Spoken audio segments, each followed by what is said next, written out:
दोस्तों नमस्कार। आज की कहानी है कुत्ते की दुम सीधी। एक दिन राजा रामकृष्ण देव के दरबार में इस बात पर गर्मागर्म बहस हो रही थी कि मनुष्य का स्वभाव बदला जा सकता है या नहीं।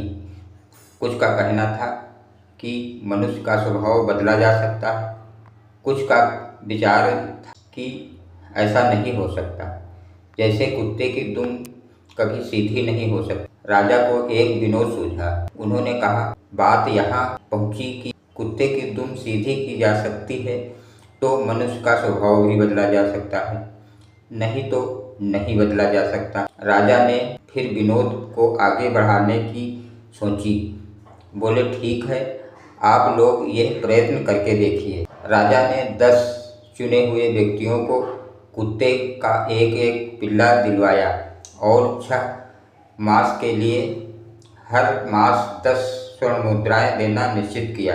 इन सभी लोगों को सीधी करने का प्रयत्न करना था। इन व्यक्तियों में एक तेनालीराम भी था।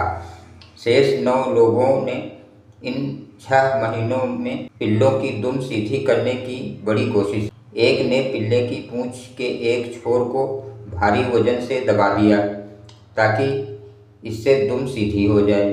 दूसरे ने पिल्ले की दुम को पीतल की एक सीधी नली में डाले रखा।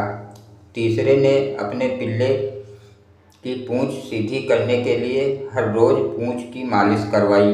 छठे सज्जन कहीं से किसी तांत्रिक को पकड़ लाए जो कई तरह से ऊटपटांग वाक्य बोलकर और मंत्र पढ़कर इस काम को करने का प्रयत्न में जुट गया। 7वें सज्जन ने अपने पिल्ले की शल्य चिकित्सा यानी ऑपरेशन करवाया। 8वें व्यक्ति ने पिल्ले को सामने बैठा कर 6 मास तक प्रतिदिन उसे भाषण देता रहा, पूंछ सीधी रखो भाई, सीधी रखो। 9वां व्यक्ति पिल्ले को मिठाइयाँ खिलाता रहा कि शायद इससे यह मान जाए और अपनी पूंछ सीधी कर ले। पर तेनालीराम पिल्ले को इतना ही खिलाता जितने में वो जीवित रह सके। उसकी पूंछ भी बेजान सी लटक गई, जो देखने में सीधी ही जान पड़ती थी। 6 मास बीत जाने पर राजा ने 10 पिल्लों को दरबार में उपस्थित करने का आदेश दिया।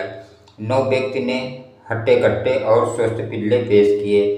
पहले पिल्ले की पूंछ से वजन हटाया गया तो वो एकदम टेढ़ी हो गई, ऊपर उठ गई। दूसरी की दुम जब नली में से निकली, दूसरी की दुम जब नली में से निकाली गई, वो भी उसी समय टेढ़ी हो गई। शेष 7 पिल्लों की पूंछ भी टेढ़ी ही थी। तेनालीराम ने अपने अधमरा सा पिल्ला राजा के सामने कर दिया। इसके सारे अंग ढलक रहे थे। तेनालीराम बोला, महाराज, मैंने कुत्ते की दुम सीधी कर दी है। राजा बोले, दुष्ट कहीं के, बेचारे निरीह पशु पर तुम्हें दया भी नहीं आई।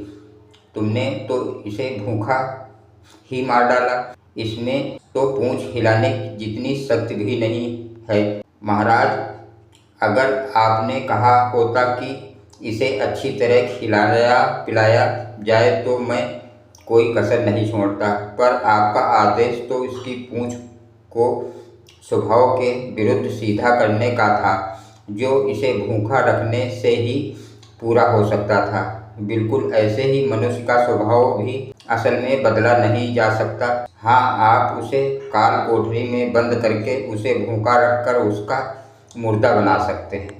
धन्यवाद दोस्तों।